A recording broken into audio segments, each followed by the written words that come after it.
লক্ষ্মীপুরের বিশিষ্ট ব্যবসায়ী, লক্ষ্মীপুর বিজেপির প্রবীণ কর্মী এবং লক্ষ্মীপুর টাউন কমিটির প্রাক্তন সহ-সভাপতি মনোজ দাসের প্রয়াণে শোকস্তব্ধ লক্ষ্মীপুর।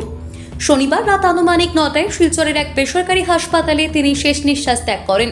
মৃত্যুকালে তার বয়স হয়েছিল 73 বছর। তিনি রেখে গেছেন 2 পুত্র, পুত্রবধূ, নাতি নাতনি, ভাই বোন সহ বহু আত্মীয় স্বজন।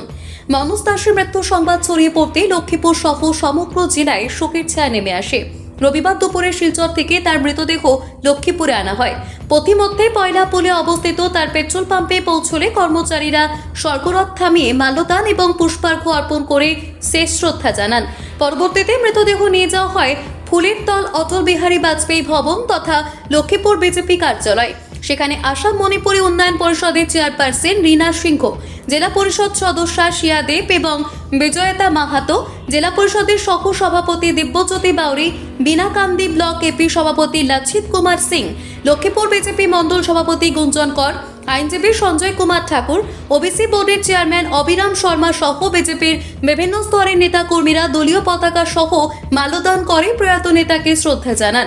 এরপর তার মৃতদেহ লক্ষ্মীপুর পৌরসভা কার্যালয়ে নিয়ে আসা হয়। সেখানে পৌরপতি মৃণাল কান্তি দাস, ভাইস চেয়ারম্যান রবীন্দ্র সিংহ, বিভিন্ন ওয়ার্ডের কমিশনার এবং পৌরসভার কর্মীরা পুষ্পার্ঘ্য অর্পণ করে শেষ শ্রদ্ধা জানান।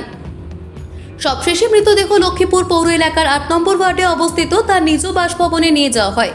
মনোজ দাসের প্রয়াণে রাজনৈতিক এবং সামাজিক মহলে গভীর শোকের সৃষ্টি হয়েছে। আজকে আমাদের জন্য অনেক দুঃখের বিষয়।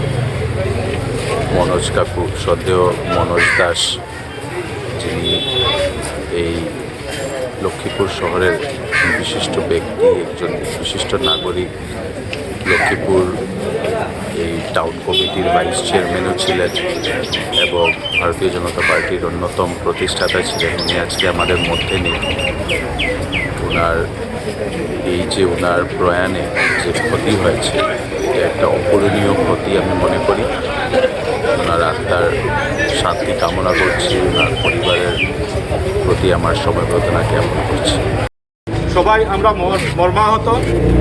আমরা মনোজ দাসের এই প্রয়াণে আমরা অনেক দুঃখিত। আমরা জানি যে যতদিন থেকে আমরা ভারতীয় জনতা পার্টির কাজ করছি, আমরা লক্ষ্মীপুরের ফাউন্ডার হিসাবে আমরা মনোজ দাসের নাম শুনেছি। হয়তো প্রথম থেকে ওনার সঙ্গে আমরা কাজ করার সুযোগ পাইনি। আমরা অনেক পরে আমরা হয়তো ওনাকে সবাই জানি, চিনি। অনেকজন কম বয়সের, ওনার বয়সের যারা, ওনারা জানবেন যে মনোজ দাস কখন থেকে কাজ করছে। কিন্তু আমরা জানি যে লক্ষ্মীপুর যখন ভারতীয় জনতা পার্টির কাজ শুরু হয়, 1987 ইংরাজিতে প্রথম যে কমিটি হয় ভারতীয় জনতা পার্টির, এটাতে মনোজ দাস একজন অন্যতম ব্যক্তি ছিলেন এবং ওনার যে একজন ফাউন্ডার হিসাবে যে ফাউন্ডেশন দিয়ে গেছেন, তার ভিত্তি হিসাবে আজকে আমরা যে এত বৃহৎ দল আজকে অনেক আগে বেড়েছে। লক্ষ্মীপুরে মনোজ দা বলতে গেলে বিজেপি যে আমাদের ফাউন্ডার, বিজেপির সাথে ওনার যে শুধুমাত্র বিজেপি না, উনি সমাজের সমস্ত শ্রেণীর মানুষের জন্য অনেক কিছু করে গেছেন। উনি যখন মিউনিসিপ্যালিটি বোর্ডে যখন ভাইস চেয়ারম্যান ছিলেন, লক্ষ্মীপুরের উন্নয়নের জন্য প্রচুর কাম করে গেছেন। সত্যি আজকে ওনার দিকে আমরা যার হাত ধরে আজকে বিজেপি করেছিলাম, সেই ব্যক্তি আমাদের হাত কাছে থেকে সরে গেছে। আমরা মর্মাহত।